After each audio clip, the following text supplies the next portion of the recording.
who in the world is more trapped than a gargoyle? Gargoyle Doyle invites you into a world that you've never seen before. It's a world where, statues crack jokes and 100 years can pass in the blink of an eye. And we can see the French Revolution, we can see the Middle Ages. And our guides on this tour are the funniest, crankiest, goofiest, strangest, most irritable, but also most cheerful set of gargoyles and statues that you've ever met. It's a comedy. It's supposed to work on many levels. You should be laughing and thinking about the world and time in a way that you never have before simultaneously. I think the project of trying to make movies in an immersive media is really, how do you use space and presence as a canvas to expose something about the psychology of the characters that you wouldn't be able to do in another medium. Something about their fears, their frustrations, their hopes. Something about power in the scene, something about love, something about fear. And that's always the primary driver. Blending AR and VR in the same project and having the visitor move between them and what that means. So we've created a world where inside this museum, you can go deeper and deeper into smaller and smaller layers into this cathedral and then travel through time in that cathedral with Doyle.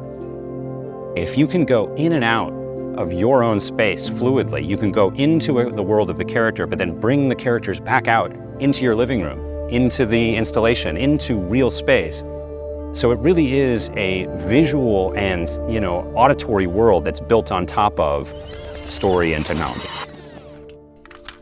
Gargoyle Doyle also takes a bunch of techniques that I've been working on, across multiple MR, XR projects, and pushes them further and tries them in contexts that I hadn't used them prior.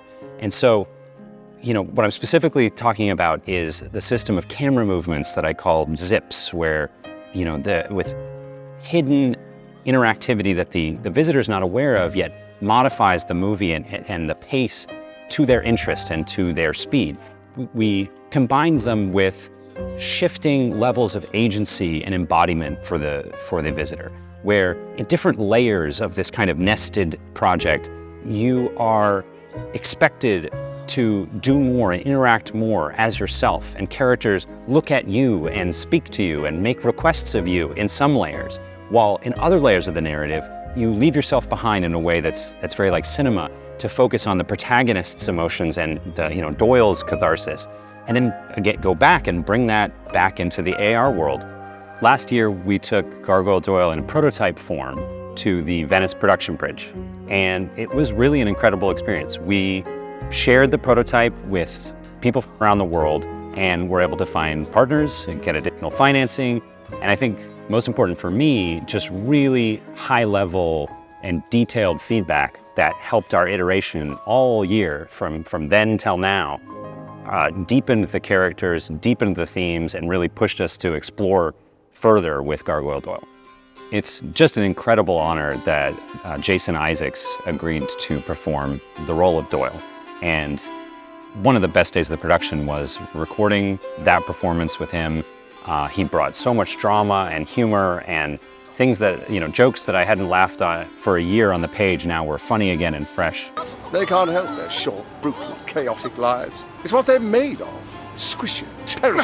But life is precious, mister. Every new day is a gift.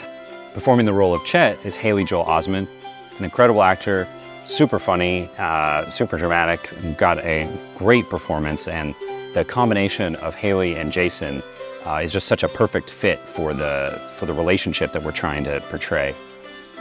And then rounding out our cast is Tania Miller. An old building is more than just old stones. It is a memory made physical of the love and laughter, a heartache and redemption that took place within and on its walls.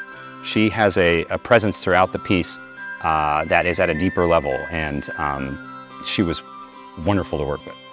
So our team is very international, and it's one of the cool parts about this project because influences were coming from all over the world at all levels of the production. We have co-producers and partners from Austria, from Argentina, from Mexico, from the Netherlands. We have talent and artists and modelers from Japan, from South Africa, from Nigeria, from France, from Italy, from Indonesia. So it was really just a very global effort. You know, as a creator, one of my obsessions is space, and it's your relationship to the walls around you. It's your relationship to the building you're in or the wall that you're outside of. And being here at Spheric, my eyes are open to different ways of relating to space around me that I had never considered. This is architecture that I've never seen before. Everything is a curve, everything is layers and depth, and it's all the types of things that we're trying to do in Gargoyle Doyle. But written in the walls and the trees and the leaves in a way that I'd never seen before. Wander these forests and wander these halls and kind of just learn from being. It was just the perfect place to kind of reconnect to real life on something that's a very technological project. So we invite you to put on the headset, step into the installation and watch Gargoyle Doyle.